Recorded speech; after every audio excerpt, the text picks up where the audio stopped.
And happy to bring in Kevin McPherson. He's going to talk recruiting as far as on the hoop side throughout several weeks here on our Pictorial Nation program, and we appreciate Kevin as always. Of course, he writes a lot on hogville.net for us. Let's begin with this current Arkansas basketball team, Kevin. Let's talk about the youth. Obviously, no seniors on this roster for Mike Anderson's club. Let's compare the backcourt to last year in particular, because we all know Daryl Macon, Jalen Barford no longer here. But what do you think about some of the guys they got in-house right now? Well, I think the talent level is definitely there, but you got a brand new backcourt. It basically roster turnover throughout, but in the backcourt, everybody's brand new. But last year, your guards were more put the ball on the deck, create offense that way. The ball movement sometimes got stagnant with Arkansas last year with Macon and Barford, as talented as they were en route to first team All-SEC. This year, I've seen the ball movement in the preseason so far is a lot better, especially in the second half. Arkansas struggled out of the gates in games, and part of that's on that youth in that backcourt as they figure things out. Spacing, like I said, the ball movement got a little stagnant. Second half, they've come out guns a-blazing and played really well together. And, you know, we can go down the list. Isaiah Joe, 19 of 31 so far from behind the three-point line. That's where he's getting his production. Led Arkansas in scoring in all three preseason games, shot over 61% from the three-point line. Only 3 turnovers for him, so solid play there because he's not trying to force too much. He's letting it come through the flow of that offense. Jalen Harris, a facilitator, first point guard. Arkansas hasn't had that since a few seasons ago with Jabril Durham, and a guy that's looking to help others find their offense off the dribble. He excels in the open court, a really fast player. I'll be interested to see how he does as the competition level goes up and it becomes more of a half-court grind. And then the guys that they've got in complimentary, Keyshawn Embry-Simpson off the bench, I thought has played well. A couple of nice scoring games in double figures in the last 2 exhibition games. Mason Jones, a 6'5" wing player out of Connor State JUCO, found his touch again in this last exhibition game against Southwest Baptist, finished with 17 points. So it's a young backcourt, but I like the pieces. Arkansas is kind of hurting at that small forward wing spot right now with Jordan Phillips still out, and he may be out a little bit longer, the freshman out of the Dallas area.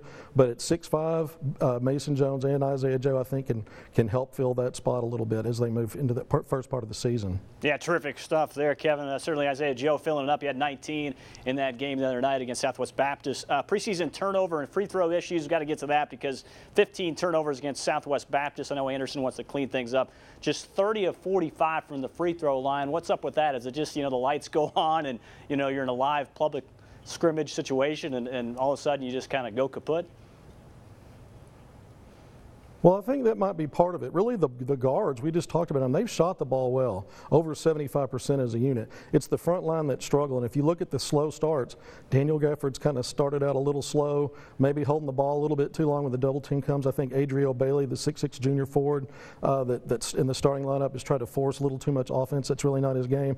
And so I think part of the struggles with the turnovers and then the free throw shooting, they've cleaned those things up in the second half. But, we're talking about exhibition game level competition. When it goes up, you really can't afford these slow starts. So second half has been great in the preseason for Arkansas, but they need to clean some things up, do better at the free throw line, take care of the ball better. The second half of games, the ball's moving a lot better. Jalen Harris is really doing a better job promoting that ball movement kind of out of the gate. So like you said, they've been slow. So I think that's something that Mike Anderson wants to see corrected. Texas is a few days away, 5 days away, season opener, and that's a neutral site game, but it's in Texas. Arkansas is going to have a better start than they had in the preseason. Yeah, absolutely. And you mentioned DG, his woes from the free throw line, just 3 of 9 the other night from the charity stripe against Southwest Baptist. Your Hogs all preseason team, I want to get to how you settled on these 5 guys: Gafford, Harris, Joe, Jones, and then Cheney. What do you think about these 5? Well, Daniel Gafford, he averaged a double-double in the preseason as a freshman last year, 3 double-double games out of 35 on the season. He's a guy that's made to go in there and give you production, not only at scoring but rebounding the ball. So 18 and 11 in the preseason, shot over 62%. That's what you expect from him. 2.3 blocks in the preseason. I thought Jalen Harris, 22 assists. Now, he did have 10 turnovers in the preseason, but he was really showing that he's going to try to find guys and help create offense for guys. We talked about how Daryl Macon and Barford created their own. Harris is a guy that can create for others, and we see part of Isaiah Joe's success. I mean, I just mentioned him a little bit ago. Led Arkansas in scoring in all 3 preseason games. Shot the ball over 61% from 3. Definitely on my preseason All-Star team for Arkansas. And then I really felt like Mason Jones, once he started scoring the ball, he did it early in the Red-White game. Kind of had a little bit of a lag there, second half, and struggled a little bit against Tusculum. And then in Southwest Baptist, he came out and led Arkansas early and helped Arkansas win that game in a big way.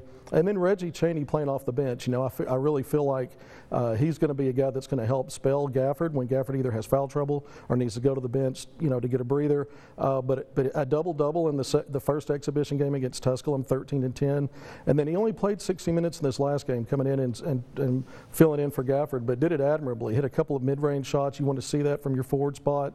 So he scored the ball well and did other things. Gets a lot of deflections in Arkansas's pressure defense. I really like him. 6'8", chiseled. I think he's going to be a really good player at Arkansas.